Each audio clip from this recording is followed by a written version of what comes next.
Ilan taon ka na? 27. Tapos ka na mag-aral? Tapos na. May iba ka pang trabaho? Marami akong trabaho, hindi ako tatagal sa trabaho. Iba-iba. Pwede mo sabihin? Pwede lahat sabihin. Ikaw? Una kong trabaho, sekretary ako ng Victory Liner. Pangalawa, sales lady ako ng festival. Nag-lady guard ako ng Fujitsu. Pumasok ako ng promotion, puntang Japan. Doon ako nag-training ng club sa Ruas Bonifay. Sa Japan? Sa Japan? Dito sa Ruas Bonifay. Sa Socialista, Solution, Infinity. Madami ka na pinuntahan. Dati, paalis na sana ako sa nag-back out. Pumasok lang ako ng club.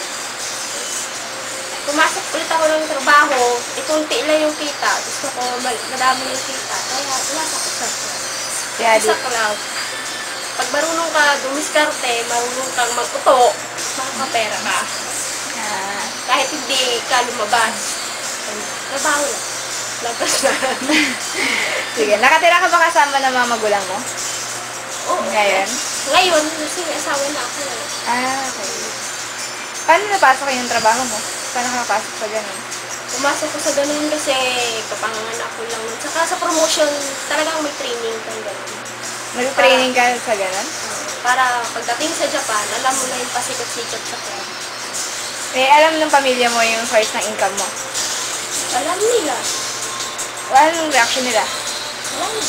Wala naman. Okay lang. Na-chismis ka ba minsan dahil sa trabaho mo? Hindi ko nang naiwasan yun. Anong feeling? Wala lang. Wala naman silang pakialam. Basta may kinakain ako, hindi ako nag-udmi. Paano yung, mapapayo mo sa mga gusto pumasok sa trabaho mo dati? Base sa experience, kasi halos kasi kasamahan ko doon, iba-iba, may nag-aaral nursing, teacher, trabaho sa bangko, kasi gusto nila ng extra kita. Tsaka yung iba kasi, lahat kasi pumapasok sa club, puro foreigner. Naghahanap lang sila ng maging shota nila, yung mayayaman, naka-uniform pa nga yung nurse, pumapasok doon. Mamaya man, naka-sexy na nasuot yan. Kailangan daw ng tuition baon sa school. Mga bata pa, mga virgin pa kayo. Oo, totoo yan.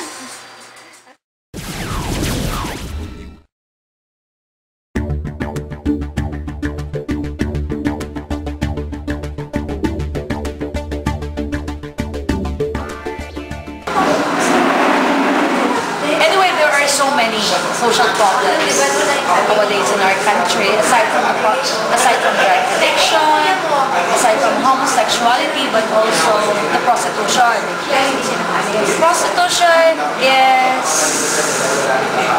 from the sociological standpoint, it is considered to be the oldest profession.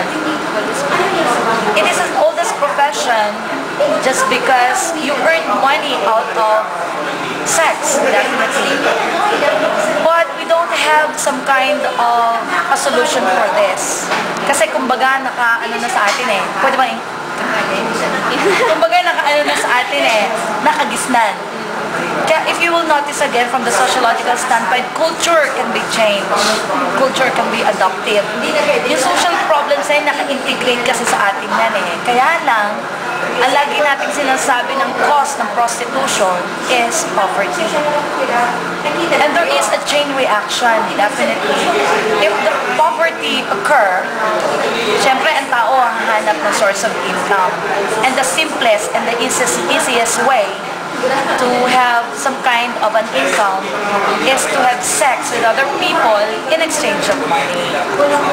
But what will be the possible solution?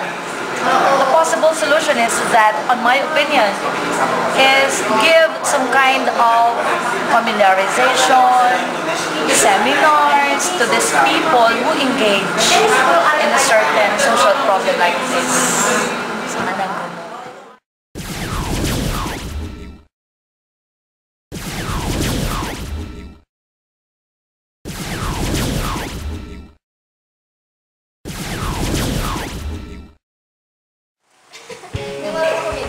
Ano ang maaaring solusyon sa problema?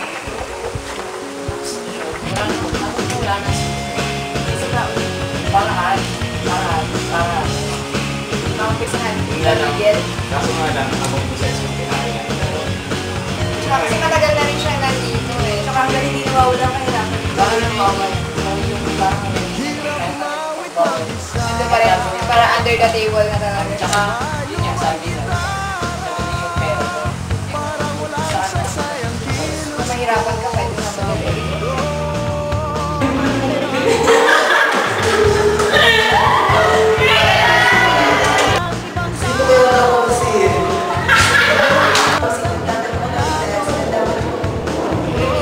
Eh, paano yung otoridad niya yung parokya? Dapat Sabi nga doon sa natin ni Sir Lopez eh, yung mga nagka-parokya yung may habit. Parokya, parang oo, yun na yung sasabihin. Ayun lang siya.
Ipasa mo itong mga estudyante.